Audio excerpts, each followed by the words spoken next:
Hi everybody! Hi everybody! Hi everybody! Hi everybody!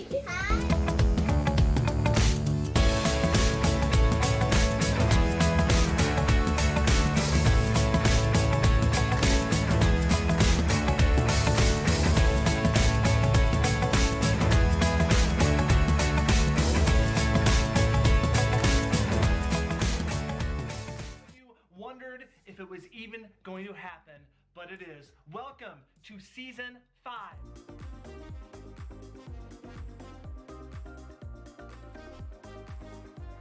Is to solve a geocaching puzzle inside your house.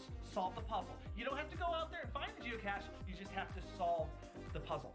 Like many people, the Keepers of the Cacheflo have been pretty busy in recent weeks trying to get ourselves organized and have a little fun with homeschooling. So we took the opportunity of the GeoChallenge of the month starting back up to get our family together for a little bit of geocaching fun. So before we begin, I'm just going to go over a quick little tutorial on the website's filter system so you guys can see how we came up with our list. First thing we did is we ignored the distance from location. We came down and we clicked only mystery caches, ones we haven't found. You can pick between all sorts of different ones there, but we went to cache owner, ones that we don't own. We didn't care who hit it. We didn't care what difficulty of terrain they were or the size right now. We don't care what kind of membership you need to access it because we have premium. It doesn't really matter. We went for any cache status, but realistically could go to enabled caches. And we went with show all, whether they have had corrected coordinates or not. Not really a big deal for me if people have taken the time to go and update coordinates on caches. Sometimes people do a lot of legwork before we get started onto that. And we scrolling down and you add a few more details here. We've limited our search to the entire province of Alberta, and we're not going to worry about how many favorite points they have. We click search. So these are the caches that we have. This first one here we don't have the correct answer for. We got back in the day, where in Whitecourt is Baby Groot, mushroom, pepperoni bacon, delivery time, Sicilian meat lovers, ham and pineapple, vegetarian, Mediterranean, Thai, Grand Slam, Italian salami, pepperoni, beef onion, barbecue chicken, Chicago deep dish, New York butter chicken, pizza delivery nightmare, cheese, pepperoni, Canadian back bacon, chicken Alfredo, Italian sausage, buffalo chicken, margarita, chicken, mushroom, onion, spicy pierogi, taco, fruit, pepperoni, mushroom, and green pepper, Canadian deluxe, anchovy, salami, and shrimp, Greek, Hawaiian, 4 cheese, the Great White North, Cowboy Trail, Rivendell, and Cold War interception. And we get into some regular names, but I just want to show you guys how many pizza-themed caches we have right near our house. Pretty funny. As one might have mentioned, getting 3 small children to help you solve puzzles is kind of mute. However, they did have fun helping us make our video. One of the first things I did was I moved away from our local area. All of the pizza puzzle caches are part of a series and have a similar way to be solved, and I also couldn't figure out what I was supposed to do, so those ones were out of the question for now. I wanted to make sure that we got something recorded and that we had a cache to submit for the GeoChallenge of the month. So the first thing I did was I just simply started scrolling through our list, and I picked caches at random that had cool titles. And then I went through, after I filled my browser to the point I couldn't see what was there, then I came up with this list of 9 by simply going through and reading the caches and deciding whether or not I thought the puzzle was interesting or thought I could solve it.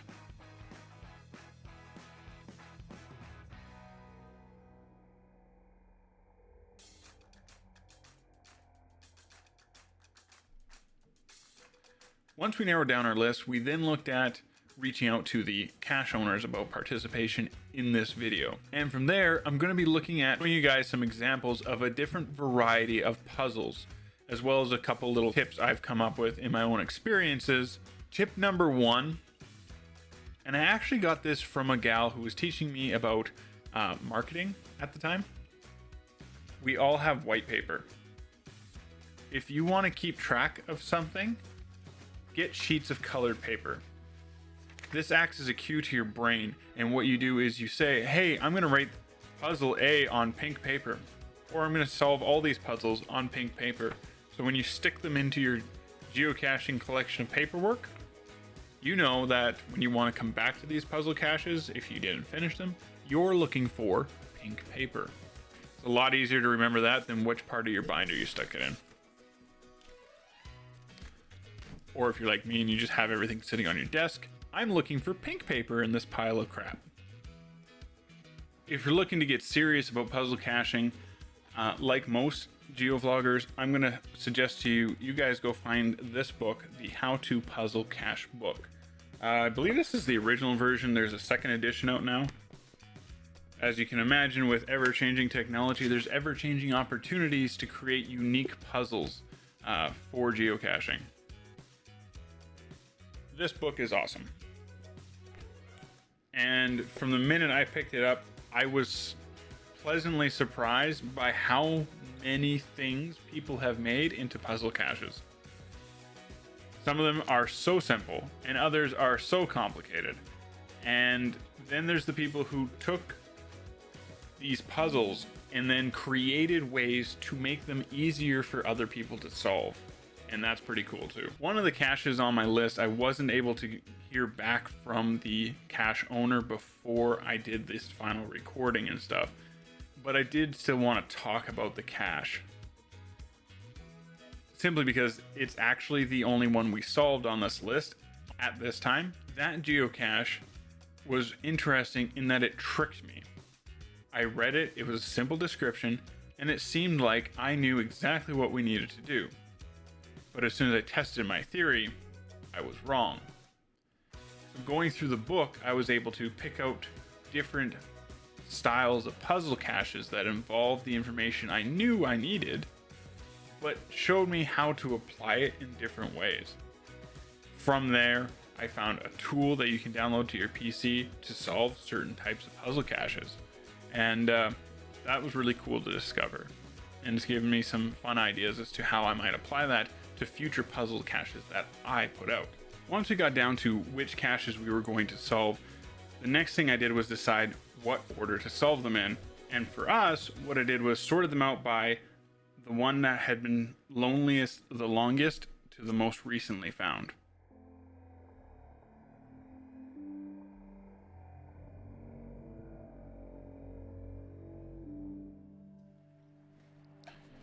Alright, so let's take a quick look at the caches I do have permission to talk to you guys about. This first one here got my attention because, one, it involves a classical character from most people's childhoods.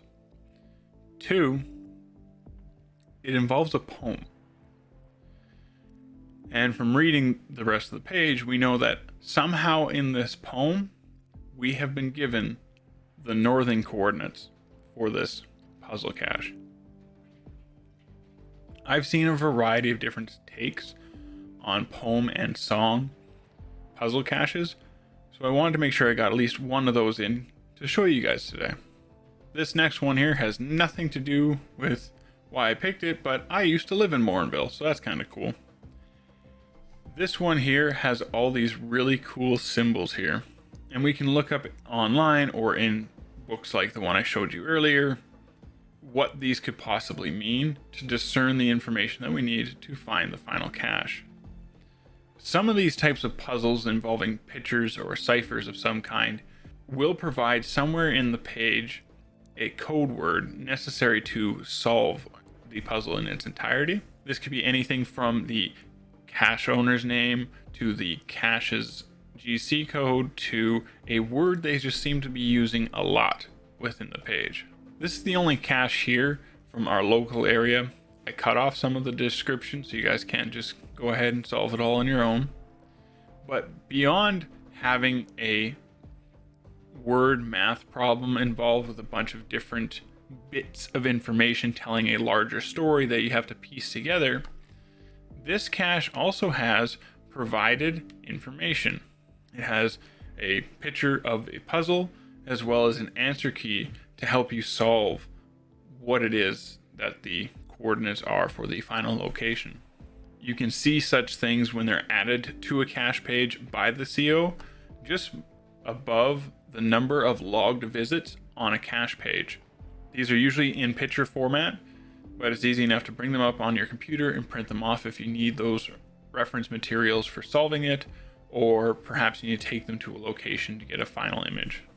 What I like about this cache is the irony of what it was named kind of contradicts the fact that it actually takes multiple code ciphers to solve it, with the bracketed letters and then the pictures on the opposite ends of the decimal points. And I wanted to include this one in our list today because I wanted you guys to see how you can take a couple of different ideas and bring them together, which I thought was really cool.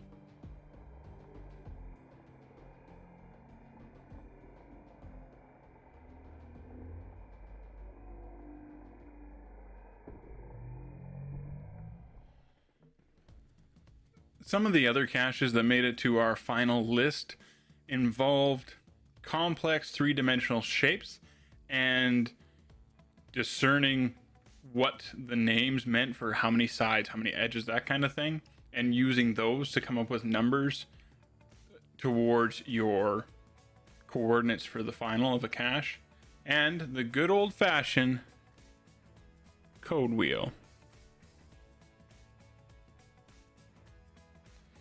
Now, if you're not familiar with a code wheel, the outer layer has one set of the alphabet and the inner layer has another, and a cache page will tell you that it is A8 or something to that effect. And so you start out with your top and bottom alphabet lined up with each other, and then you're going to move the designated number of spots, say it's A3. So now A equals C. Something to that effect. Cache pages are pretty good about telling you exactly what you need to solve them. In fact, most puzzle caches actually do go out of their way to give you most of the answers unless they specify that you have to go somewhere else to get the information. If you're like myself, you find a lot of puzzles really interesting and you would like to make your own. Our last few series of hides have been focusing on trying to get more of the question mark cache types published in our area. Going through other people's puzzle caches or mystery caches is a great way to find basic inspiration. With mystery caches, because they are kind of the catch-all cache type, you will find that some of the older ones will not follow current guidelines and rules set out by Geocaching HQ. So be sure to keep that in mind before you go and look into your cache, or if you have an idea you're uncertain about, reach out to your local reviewer about whether or not it still fits with current guidelines before you try to publish it.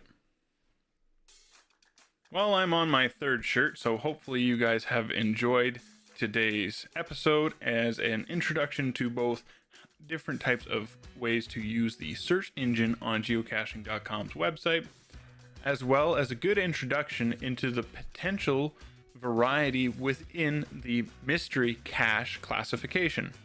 If you guys did find this video helpful, make sure to give it a like, share it with your friends, all that good jazz. And if you're looking for more content from us, because I know we haven't been very active as geovloggers lately, you guys can come check out my Dad's Class podcast over on a different YouTube channel. We also are hosting a Jackbox party night. The date hasn't been set, so keep an eye on our Twitter and Facebook social media, that kind of stuff. And maybe you guys can come join in with Jackbox. You guys come check out the video, which will be streamed live on Mixer, to see what is going on in the game. And then you can join up to 8 people in a room using your web browser on your phone to interact with the game's questions and stuff. So if that sounds like fun to you guys, go on over, check out the podcast, and keep an eye on the socials for when we decide we're going to do that Jackbox party. As always, be kind, be well, happy caching.